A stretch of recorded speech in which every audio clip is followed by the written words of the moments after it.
My wife cheated on me and filed for divorce to claim half of my lottery winnings, but she overlooked one crucial detail. Hello Reddit eyes plus here. When I won the lottery, a life-changing $32 million jackpot, I thought my life was set. It felt like a dream.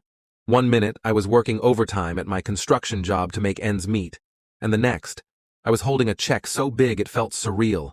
My wife, Jessica, was ecstatic. She kissed me so hard that day, I almost forgot about the strain that had been brewing between us for months.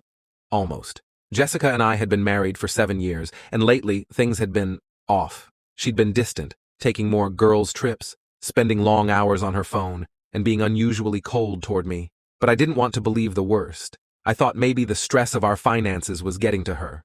Winning the lottery should have brought us closer together, but instead, it widened the cracks. A week after the money hit my account, Jessica sat me down and said she wanted a divorce. "I'm just not happy anymore," she said, tears streaming down her face. It's not about the money, but of course, it was about the money. Within days, I got served divorce papers. Jessica wanted half of everything, including the lottery winnings. I was devastated, but not surprised. The timing was too perfect. Then, as if the betrayal wasn't enough, I found out from a mutual friend that Jessica had been cheating on me with her friend, Brad, the guy who'd mysteriously started showing up in her Instagram photos a year ago. I could have spiraled, but instead, I did something I never thought I'd do. I called my lawyer, Tony. Tony was an old friend from high school and one of the sharpest attorneys I knew. He'd helped me set up a little just-in-case safety net years ago, and now it was about to pay off. "Do you remember the trust we created when you inherited your dad's land?"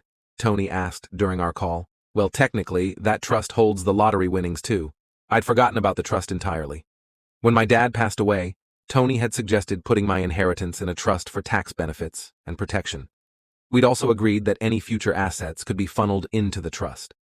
I hadn't touched it in years, but when the lottery people asked for an account to deposit the winnings, I'd given them the trust's details out of habit. Jessica had no idea. The divorce proceedings were brutal. Jessica's lawyer came out swinging, claiming